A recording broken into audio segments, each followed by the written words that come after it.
200 beds शासकीय आणि महिला शिशु रुग्णालयाचे वीर राणी कित्तूर चन्नम्मा हॉस्पिटल असं नामकरण करावे, लिंगायत समाजाची मागणी।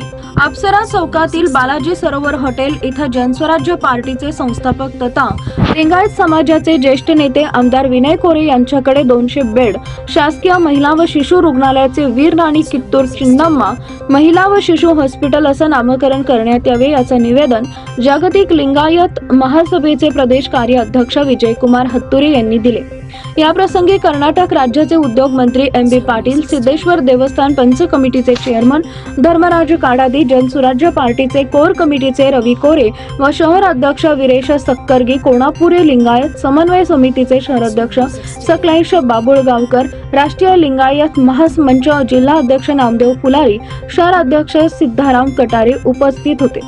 सोलापूरमध्ये शासकीय रुग्णालयांची कमतरता भासत असल्यामुळे सन 2009 साली पहिल्यांदा निवडून आल्यानंतर शासकीय रुग्णालयांचा विस्तार करून क्षमता वाढवणे व नवीन रुग्णालयाचे मंजूर करून आणण्यासाठी आमदार प्रणिती शिंदे व आमदार विजयकुमार देशमुख या प्रयत्नशील होत्या।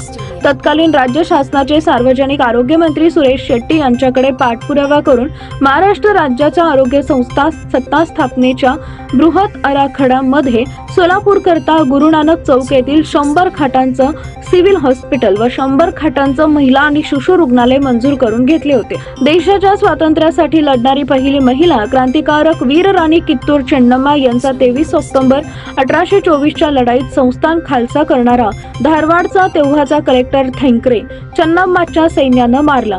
3 डिसेंबर 1824 रोजी चन्नम्मा पकडली गेली। कित्तूरचे राज्य बेळगाव जिल्ह्याला जोडलं गेलं। युद्धबंदी बनवून चन्नम्माला बेलहोनगडच्या किल्ल्यात पाठवलं आणि तिथंच तिचा 21 फेब्रुवारी 1829 साली मृत्यू झाला।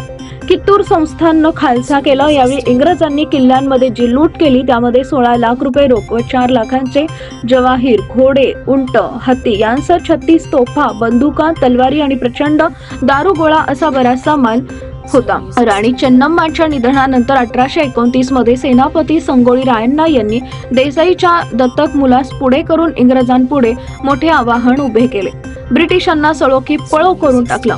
बेळगाव पासून 50 किलोमीटर अंतरावर कित्तूरचा किल्ला आजही चन्नम्माची कहाणी सांगत उभा आहे।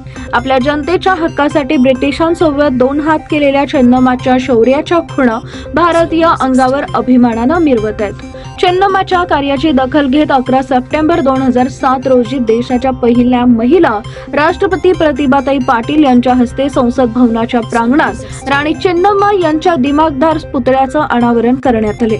राणी चन्नम्मा या पहिल्या स्त्री क्रांतिकारकाच्या शौर्यगाथेस प्रणाम।